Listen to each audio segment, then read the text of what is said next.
If you've looked at Shakespeare's portrait, you've seen him wearing a earring in his left ear. Now, I'm referring to the Chandos portrait of William Shakespeare, should you want to identify portraits of Shakespeare by their name. But where did Shakespeare get his ear pierced anyway? And why only one ear? Let's explore the history of ear piercing inside this episode of That Shakespeare Life.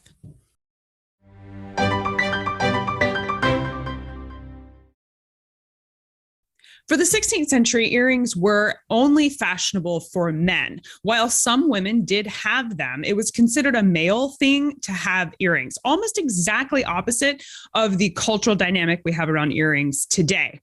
Women had hairstyles that often obscured their ears in the 16th century, so decorating their ears really wasn't necessary or possible, depending on your hairstyle. Ralph Holinshed, the famous historical writer behind Holinshed's Chronicles, upon which a lot of Shakespeare's plays are based, wrote in 1577 that earrings were popular among both, quote, lusty courtiers as well as gentlemen of courage. The association between courage and earrings stemmed from superstitions from the Middle Ages, where sailors thought that piercing your ear could allow you to see further and increase your long-range vision, very useful for sailors, and that a gold earring in your ear specifically could function as payment for a Christian burial if you died at sea and washed up somewhere where they had to bury you in some deserted island, or apparently there would be people there. Anyway, the earring was designed to pay for your burial in the event that your body just landed somewhere and needed to be taken care of. There was even some belief that demons could enter your body through the ear and that metal warded off those demons. So there was some superstitions around wearing metal in your ears to keep out demons. By the time the Elizabethan era caught on to the single ear piercing craze, it was a sign of a man's adventurous spirit, almost like a badge of honor.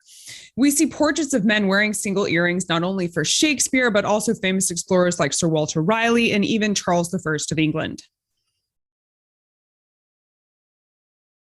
That's it for this week. That's why Shakespeare wore an earring in his left ear. It was a sign he was a gentleman of courage. There is some debate about the earring in the Chandos portrait as to whether Shakespeare actually had one or the portraitist added it to the portrait.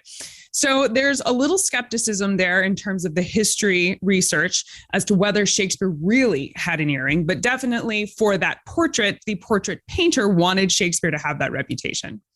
That's it for this week. Thank you for being here. I'm Cassidy Cash, and I hope you learned something new about the Bard. I'll see you next time. Bye-bye.